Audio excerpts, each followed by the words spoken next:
up, YouTube? We're getting ready to go into Nehemiah chapter 3. If you haven't watched chapters 1 and 2, I suggest that you go back because this may not make any sense to you. Again, I am reading from the CSB version. So if you're following along in KJV or NIV or any other version, just bear with me. All right? So let's go ahead and get started. All right.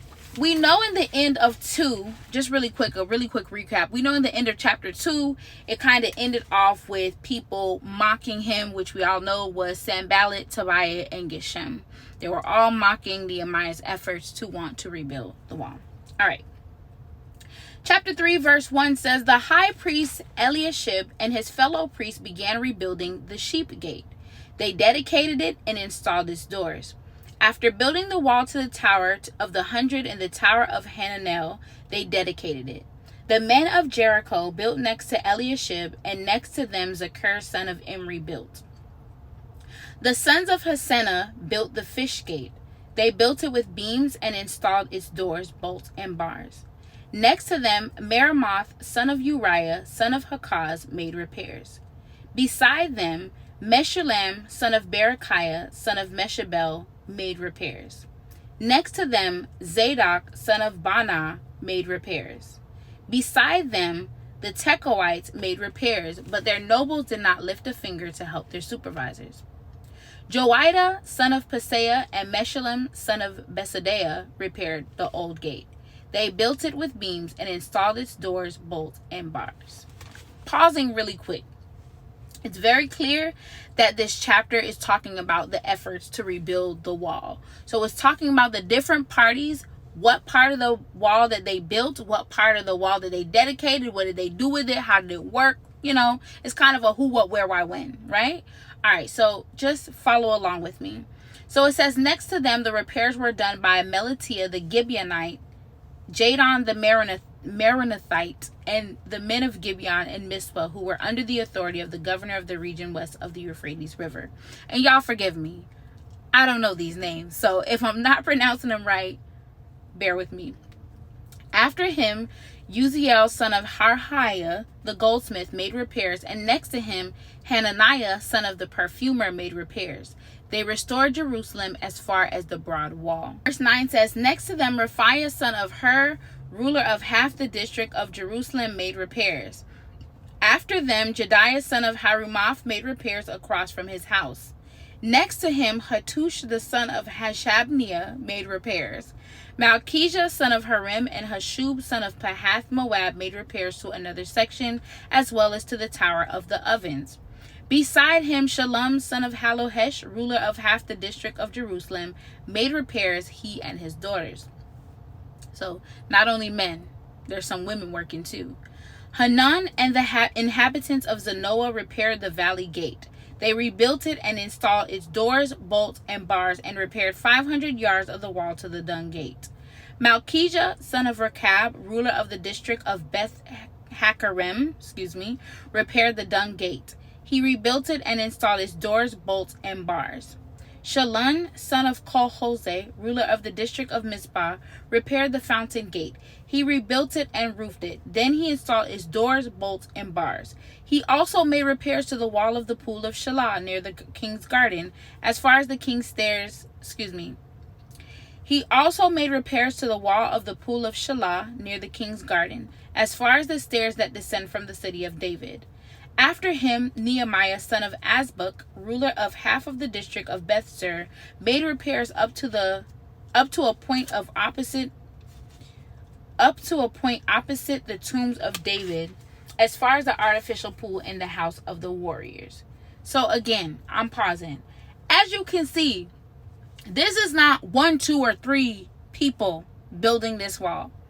This is a multitude of people and their families dedicating each a part to a section of this wall. So it's very clear that sometimes when we're working on something, especially if it's big, stop trying to do it alone. Stop trying to do it alone. Again, it talks about how Nehemiah shared his vision with people who he basically knew could get it accomplished, and people who are likely aligned with the vision that he was doing, because you don't want to have somebody putting their little negative energy into your stuff. All right. Okay. All right. So let's continue. Next to him, the Levites made repairs under Rehum, son of Bani. Beside him, Hashabiah, ruler of the half of the district of Keilah, made repairs for his district. After him, their fellow Levites made repairs under Ben-Ui, son of Henadad, ruler of half the district of Keilah.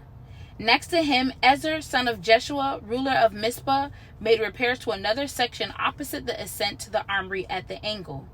After him, Baruch, son of Zabbai, diligently repaired another section from the angle to the door of the house of the high priest Eliashib. Verse 20 says, After him, Baruch, son of Zabbai, diligently repaired another section from the angle to the door of the house of the high priest Eliashib. Beside him, Meremoth, son of Uriah, son of Hakaz, made repairs to another section from the door of the Eliashib's house to the end of his house. And next to him, the priests from the surrounding area made repairs. After them, Benjamin and the Hashub made repairs opposite their house. Beside them, Azariah, son of Messiah, son of Ammoniah, made repairs beside his house. After him, Ben-Ui, son of Henadad, made repairs to another section from the house of Azariah to the angle and the corner.